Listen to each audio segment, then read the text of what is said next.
Clip, let's come back to one of the question solving of JEE Advanced 2016 paper 2 offline mode में paper हुआ था and the question is actually easy one.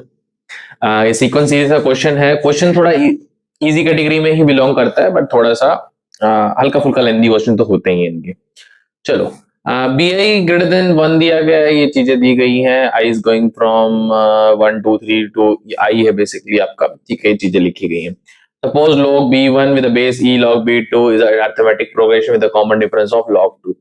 एक बात सही है, अगर ये log b1 और ये सारे arithmetic progression में है with a common difference of the तो इसका मतलब है कि b1 b2 up to b101 ये सारे क्या होंगे, हमारे जीपी में होंगे और इस जीपी का कॉमन रेशियो 2 हो जाएगा. ये बात तो क्लियर है क्योंकि log लेने से हमारा होता क्या है, मतलब मल्टीप्लीकेशन हमारा, जैसे अगर मान लो जीपी में और उसका लॉग ले लो तो अर्थमेटिक प्रोग्रेशन बन जाता है. ये बात तो तय है. अब इन्होंने पूछा वो suppose A one are in AP, इसको तो एपी में ऑलरेडी बताया गया है, ये जीपी में हो गया हमारा. Such that A one equal to B one. अच्छा ठीक है, ए51 इक्वल टू बी51. एक चीज कंडीशन दी गई है, इसका यूज हो सकता है obviously. T is equal to B one to बी51. ठीक है, and S is equal to this. अगर आप ऑप्शन को ऑब्जर्व करो कि मैंने पहले कहा था कि कहीं ना कहीं बाकी क्वेश्चंस में तो हम टूट पड़ते हैं सॉल्यूशन की तरफ, बट जे एडवांस का क्वेश्चन है पहले आपको ऑब्जर्व करना है ऑप्शन से कि निकालना क्या है.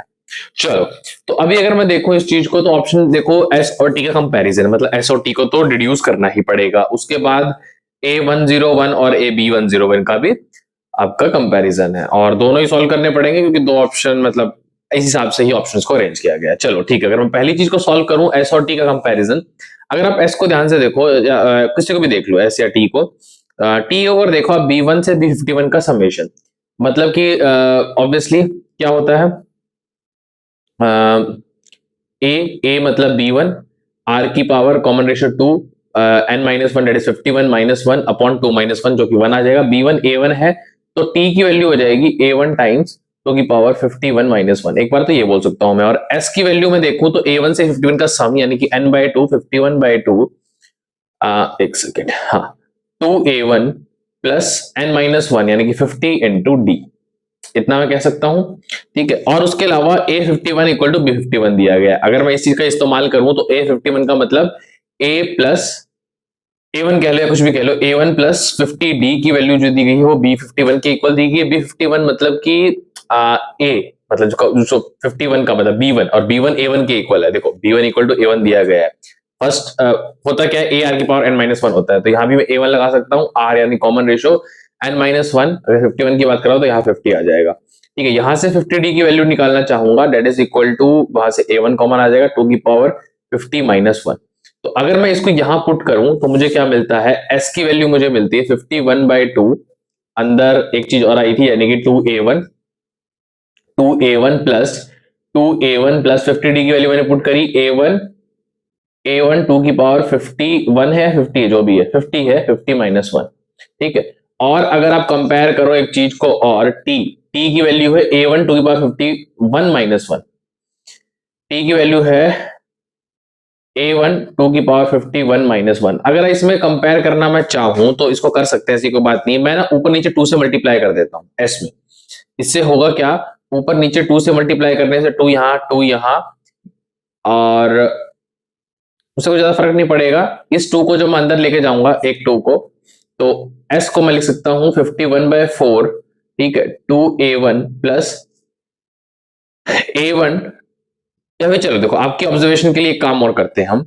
आपके ऑब्जर्वेशन के लिए एक काम करते हैं, ऐसा ना करने की बजाय हम इसको पहले मल्टीप्लाई करके देख लेते हैं. इसको अगर मैं अंदर मल्टीप्लाई करता हूं तो 2A1 51 यानी कि 102, या 2 से 2 कट जाएगा, सॉरी 2 से 2 कट जाएगा, 51 ही बचेगा. 51 ही बचेगा, 51 A1 आएगा. ये हो क्या रहा है, जस्ट अ मिनट, हाँ 51 A1 आएगा, फिर 51 बाई 2 A1, तो 51 A1 बाई 2 और 2 की पावर 50 माइनस वन. ठीक है, कहीं ना कहीं इसमें मैं देख सकता हूं कि A1 का मल्टीप्लीकेशन है, ये एक्स्ट्रा टर्म है A1. चलो वैसे तो A के बारे में कुछ नेगेटिव पॉजिटिव दिया गया है, वैसे तो कुछ नहीं दिया गया है A के बारे में पॉजिटिव, कॉमन डिफरेंस है नहीं. बट अगर आप यहां देखो जो T की वैल्यू है, T और S में कंपैरिजन बोला गया है ना, हाँ कौन सा बड़ा है, तो मैं कुछ क्या कर सकता हूं, यहां पर 2 कॉमन निकाल सकता हूं, तो इसमें हो जाएगा 2 कॉमन निकालने से 2a1 अपॉन 2 की पावर 50 -1/2। ठीक है, इसमें भी इसको -1/2 लिख सकता हूं। तो हो क्या जाएगा, अब बस मैं डायरेक्टली कंपेयर कर रहा हूं 51a1 considering obviously a1 positive ही, ऐसा ही कुछ मानना पड़ेगा। तो 51a1/2 2 की पावर 50 और ठीक है, कई तरीके हैं यार देखो, आप ऐसा भी कर सकते हो चाहो तो। ऐसा करने के बाद ना इसको अंदर मल्टीप्लाई कर दो, इसको अंदर मल्टीप्लाई कर दोगे तो क्या मिलेगा 51a1 प्लस 51a1/2 2 की पावर 50 -1/2 के साथ अलग और -1/2 51a1/2 ये अलग। ऐसा कर सकते हैं, इसमें कोई दिक्कत नहीं है।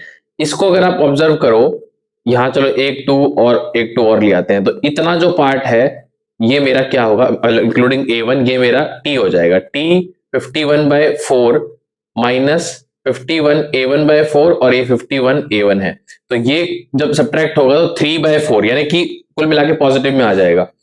तो 3/4 51a1 और प्लस b1 वाला, सॉरी t वाला पार्ट, प्लस टी वाला पार्ट। एक सेकेंड, हाँ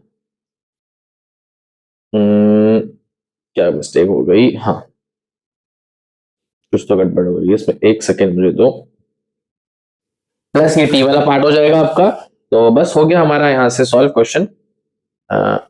यस, तो 3/4 51a1 एंड प्लस आपका टी वाला पार्ट, दिस इज एस। तो ऑब्वियसली एस बड़ा आ रहा है कंसिडरिंग ए एस पॉजिटिव, तो ये ऑप्शन ए या बी में से कोई हो सकता है। इसी तरीके से आप ए 101 और बी 101 भी सॉल्व कर लोगे, सिंपल है, आपको सारी वैल्यू वगैरह दी गई है और you will get the option number B as a correct answer. Keep learning, keep watching.